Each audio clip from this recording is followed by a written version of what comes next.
Fala pessoal, tudo bem? Aqui é o Guilherme, professor de Biologia, e na aula de hoje nós vamos começar a trabalhar as doenças causadas por protozoários, as chamadas protozooses. Nessa aula, a gente vai trabalhar de maneira específica aquelas doenças que são causadas pelos protozoários flagelados. E em um segundo momento, a gente vai estudar então as demais doenças, as demais protozooses. Para poder começar, eu trouxe para vocês aqui a primeira doença que eu quero que vocês fiquem ligados, que é a doença de Chagas. É uma doença bastante comum no nosso país e é uma doença também bastante cobrada em prova. A doença de Chagas ela é causada por um protozoário flagelado chamada de Trypanosoma cruzi. Trypanosoma cruzi é o nome que foi dado pelo descobridor desse agente etiológico, que foi Carlos Chagas. Daí vem o nome da doença, né? Doença de Chagas. E ele deu esse nome, Trypanosoma cruzi, em homenagem a um outro pesquisador brasileiro bastante conhecido, bastante importante na área de ciências, que foi Oswaldo Cruz. Por isso, Trypanosoma cruzi. Tudo bem? O tripanossoma, pessoal, é transmitido através das fezes de um inseto chamado de barbeiro. É um inseto triatomíneo. O nome da espécie é esse que eu trouxe aqui, ó, Triatoma infestans. É o nome, então, do barbeiro, né? Ele é conhecido popularmente como barbeiro. E a transmissão vai acontecer quando esse animal, quando esse inseto for se alimentar, ele é um inseto hematófago, e após a alimentação, ele eliminar as fezes e a pessoa, ao coçar o local ali onde ocorreu a picada, pelo próprio orifício da picada, a pessoa pode acabar espalhando as fezes e o protozoário Trypanosoma cruzi pode, então, atingir a circulação e a pessoa pode vir a se infectar. Tudo bem? Cuidado, meus queridos, porque a transmissão é através das fezes liberadas após a picada. Cuidado para numa questão discursiva, vocês não colocarem que a transmissão ocorre pela picada. Não, não é isso que acontece. Quando eu digo que a transmissão de uma doença ocorre através da picada, significa que o agente etiológico, o causador da doença, ele é encontrado na saliva do vetor. Não é o caso aqui. O agente etiológico, o Trypanosoma cruzi, ele é encontrado nas fezes do vetor, que no caso é o barbeiro. Agora, além da transmissão através das fezes do barbeiro, que é a chamada transmissão clássica, também pode haver transmissão da mãe para o filho, transmissão através da amamentação e transfusão de sangue, transplante de órgãos. Eu destaco para vocês aqui a transmissão que ocorre através da alimentação, em alguns alimentos processados, como é o caso do açaí, por exemplo. Na hora de triturar ali o frutozinho, o açaí, pode ser que o barbeiro seja triturado junto. E ao acontecer ali essa trituração do barbeiro, o inseto morre, mas o protozoário pode estar presente ali naquele açaí que foi processado. Por isso que o ideal, pessoal, é que nesses alimentos, como açaí, também devemos tomar cuidado com caldo de cana. O ideal é que aconteça a pasteurização, porque a técnica de aquecer para depois se esfriar, congelar, vai fazer com que aquele alimento ali fique livre do Trypanosoma cruzi, do agente etiológico da doença de Chagas. Tudo bem? Agora, meus queridos, é muito importante vocês saberem que esse Trypanosoma cruzi, ele pode causar uma série de prejuízos no nosso corpo, no corpo do hospedeiro. Nesse caso, num primeiro momento, nos estágios iniciais da doença, a pessoa pode apresentar lesões em alguns órgãos, como o fígado, baço, porque o protozoário, ao cair na circulação, ele vai chegar nesses locais do corpo e vai começar a se reproduzir nesses órgãos. Quando eu tenho ali o aumento do fígado, do baço, ocorre um sintoma que nós chamamos de hepatoesplenomegalia. Nome esquisito, né? Hepatoesplenomegalia, que nada mais é que o aumento do fígado e do baço por conta da reprodução que o protozoário está fazendo dentro desses órgãos, tá? Esses sintomas podem desaparecer e aí, anos depois, pode ser que comecem a surgir os sintomas mais graves da doença. E quais seriam? O protozoário ele começa a se instalar preferencialmente no coração e começa a causar lesões ali no órgão. A gente observa aqui, ó, que o coração, o tamanho do órgão, pode até aumentar, que é o que a gente chama de cardiomegalia. E aí essas lesões ali podem ser lesões irreversíveis e podem inclusive levar o indivíduo à morte. Esses danos, pessoal, são muito sérios no corpo, porque na fase inicial da doença é muito difícil chegar num diagnóstico, é muito difícil falar, pô, essa pessoa que está doente. Então, muitas vezes, a pessoa manifesta os sintomas iniciais, a gente não consegue identificar esses sintomas iniciais e aí avança para os danos mais sérios, mais graves e irreversíveis que atingem ali principalmente o coração, beleza? Se eu sei que a transmissão clássica, a principal forma de transmissão é através das fezes do barbeiro liberadas após a picada, a gente pode pensar então que medidas que envolvem o combate ao vetor, uso de inseticida, melhorar as condições de moradia. Por que melhorar a condição de moradia? O barbeiro é um inseto que pode ser encontrado em frestas de casa de pau a pique, de casa de barro, de madeira. Então, quando a gente melhora as condições de moradia, isso diminui as chances de uma pessoa ter o contato com o barbeiro, amenizando, então, diminuindo a transmissão dessa doença.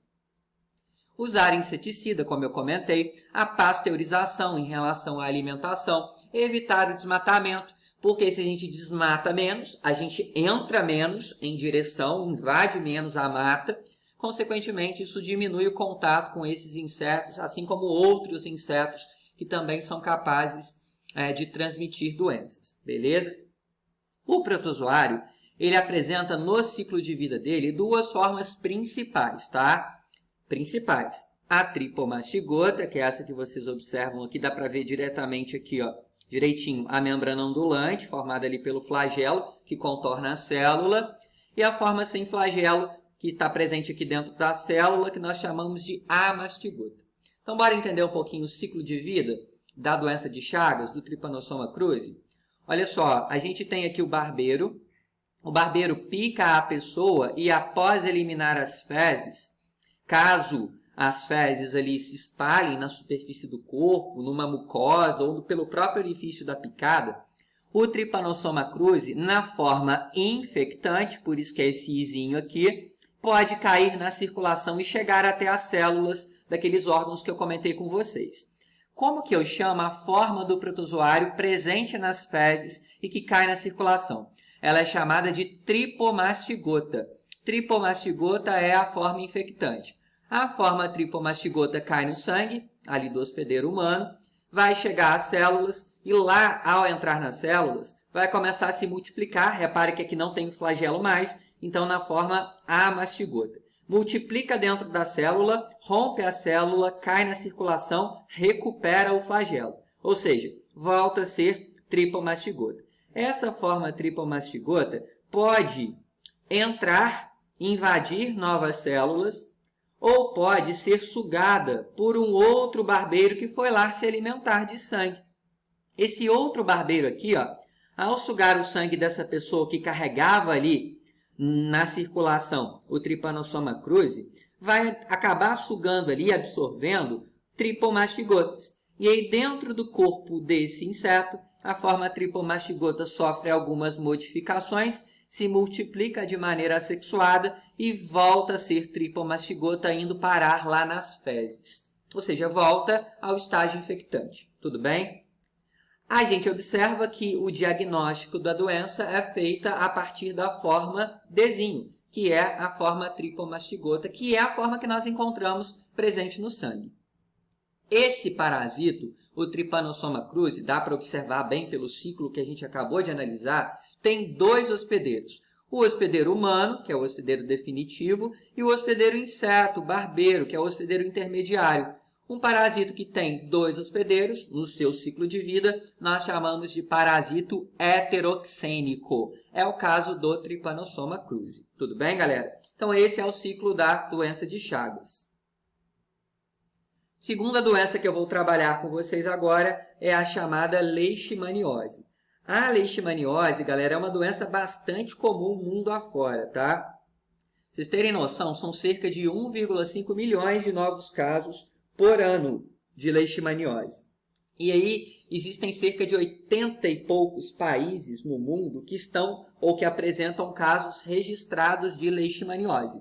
A maior parte desses países, cerca de 75 países, 76 países, são países subdesenvolvidos. E entre eles, quem faz parte? Obviamente, o Brasil. Essa é uma doença que nós encontramos presentes aqui no nosso país, tá? A leishmaniose é uma doença causada por diferentes protozoários que pertencem ao gênero Leishmania. Eu trouxe para vocês aqui, como forma de destaque, duas espécies, a Leishmania chagas e a Leishmania brasiliensis. Ambas são espécies de protozoários flagelados que se movimentam através de flagelos. A transmissão da leishmaniose acontece quando alguém é picado pela fêmea do mosquito palha ou birigui que estiver carregando a leishmania. Não é qualquer mosquito palha que vai ter a leishmania não, tá, galera? Mas se ele estiver ali transmitindo, carregando a leishmania, pode haver então a transmissão da doença. O mosquito palha é o vetor. Por favor, não confundam o mosquito palha, que é vetor da leishmaniose, com o mosquito prego, que é o vetor da malária, e a gente vai falar em outro momento. O gênero do mosquito palha ou birigui é o gênero Lutzomia, que eu trouxe aqui para vocês. A gente pode dividir a leishmaniose em duas doenças. A leishmaniose tegumentar americana. Tegumento vem de pele, vai causar lesões cutâneas, como a gente consegue observar nessa imagem. E também a leishmaniose visceral porque atinge ali alguns órgãos. Isso porque a espécie que causa leishmaniose visceral, a Leishmania chagas, é uma espécie, é um parasito, que vai se reproduzir em células do sistema fagocitário humano. Entre essas células, a gente pode dar um destaque muito importante para o macrófago, que é uma célula fagocítica. É uma célula que engloba ali algum agente invasor no nosso corpo, só que esses protozoários podem se reproduzir ali dentro. Então, a gente vai encontrar a Leishmania chagas nesses órgãos chamados de órgãos linfóides, como medula óssea, baço, os linfonodos. A gente também pode encontrar no fígado, nos rins e assim por diante, beleza? Se eu sei que a transmissão é pela picada da fêmea do mosquito palha, a prevenção envolve medidas de combate ao vetor. Usar inseticida, evitar o desmatamento para evitar um contato mais próximo com esses insetos, uso de telas, uso de mosquiteiros, larvicida para poder matar a larva. Todas são estratégias de combate ao vetor, né?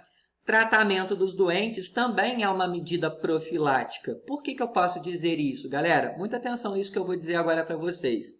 Imagine que um mosquito flebótomo, ele vem aqui e pique um ser humano que está carregando a leishmania. Alguém que está doente, que tem leishmaniose. Um mosquito, ele pode acabar sugando, absorvendo ali a leishmania e carregar a leishmania para um animal doméstico, como o cão, por exemplo. Cães também podem ter leishmaniose tegumentar, podem manifestar feridas ali na superfície do corpo, beleza? Isso pode acontecer, é uma via de mão dupla, né? Pode ser que o inseto também pique o animal e depois transmita a leishmania para o homem. Isso também acontece com alguns vertebrados silvestres, como alguns marsupiais, né? Roedores, cães silvestres, alguns primatas e assim por diante, beleza? A giardíase também é uma doença bastante comum, bastante importante, presente no mundo todo. Vai ser causada por um protozoário chamado de Giardia lamblia. A Giardia lamblia, esse protozoário que vocês estão vendo aqui na foto, é um protozoário flagelado. A transmissão da giardíase acontece quando uma pessoa ingere água e alimentos contaminados com os cistos dos protozoários. No ciclo de vida desse protozoário, nós encontramos duas formas, né? A forma de cisto, que tem uma parede bem espessa, né? Grossa, tem essa estrutura mais oval, então é uma forma de resistência do protozoário. E a forma do protozoário, da giardia, que nós chamamos de trofozoito. Então, imagine que esse homem aqui esteja doente, ele elimina nas fezes cistos e trofozoitos, só que o trofozoito não permanece por muito tempo ali nas fezes, no ambiente, né? O cisto consegue permanecer por mais tempo no ambiente e acaba contaminando ali a água e o alimento. Uma outra pessoa, ao ingerir a água e o alimento com os cistos, acaba então desenvolvendo a giardíase. E nesse caso, pessoal, a pessoa vai manifestar ali uma série de sintomas de lesões no intestino, de cólica, dor abdominal, né? Diarreia intensa que pode levar à perda de água excessiva, a um quadro de desidratação. Esses sintomas estão associados a uma inflamação na mucosa ali do intestino, especialmente na parte inicial do intestino, que é o que nós chamamos de duodeno. Isso também pode levar a uma má absorção de nutrientes ali no intestino, causando então um quadro de desnutrição, e também pode estar associado à giardíase. Se eu sei que a transmissão acontece quando fezes contaminam a água e o alimento com os cistos do protozoário, a prevenção então consiste em tratar quem está doente, porque uma vez que eu trato uma pessoa doente, não vai haver contaminação do meio, se aquela pessoa for curada, saneamento básico e também educação sanitária, conscientizar as pessoas sobre a importância de lavar as mãos após ir ao banheiro, de higienizar bem os alimentos, de ingerir água tratada e fervida, especialmente água filtrada, porque a filtração consegue separar, remover ali os cistos do protozoário, caso ele esteja presente na água. Tudo bem? Dá para observar que a Giardia lamblia apresenta apenas um hospedeiro, que é o hospedeiro humano, logo eu posso dizer que ela é um parasito monoxênico, beleza? E para poder fechar, nós temos aqui a última protozoose, causada por um protozoário flagelado, que é chamado de Trichomonas vaginalis. Essa é uma infecção sexualmente transmissível. Logo, a principal forma de transmissão é a via sexual, sem utilização de camisinha, sem utilização de preservativo. O uso da camisinha é uma importante medida profilática que deve ser empregada na prevenção dessa infecção sexualmente transmissível, assim como também de outras, tá, pessoal? Mas a gente também pode prevenir a transmissão da tricomoníase com cuidados higiênicos, porque também pode haver transmissão quando alguém utiliza ali banheiros públicos, tem contato com a superfície contaminada, como, por exemplo, sanitários, ou quando alguém compartilha com outra pessoa roupas íntimas e acaba, pessoa a pessoa, havendo a transmissão ali do Trichomonas vaginalis. Tudo bem, gente? Apesar do nome Trichomonas vaginalis, tanto homem como mulher podem ter a tricomoníase. A mulher, ela geralmente vai apresentar ali uma região mais avermelhada no órgão genital, na vulva. Pode ter leucorreia, que é a liberação daquele corrimento branco amarelado, aquela substância amarelada. Prurido é coceira ali na região genital, tá, pessoal? Uretrite, uma infecção ali no canal da uretra. No homem, essa uretrite pode causar uma ardência ali durante o processo de urinar, durante a micção. Mas, em geral, os homens são assintomáticos. São assintomáticos, mas podem transmitir a doença para os seus parceiros. Tudo bem? Aqui nós temos a forma do protozoário, que é a forma infectante, nós chamamos de trofozoito. E reparem que aqui a gente observa o trofozoito se reproduzindo de maneira assexuada por fissão binária. Beleza, meus queridos? Então, eram essas as doenças que eu tinha para poder falar com vocês nessa aula. Trabalhamos aqui as protozooses causadas por protozoários flagelados. Em um outro momento, em outra aula, em outro vídeo, eu vou colocar para vocês as demais doenças. Tudo bem? Espero que vocês tenham gostado. A gente se encontra novamente em breve. Grande abraço, meus queridos. Valeu!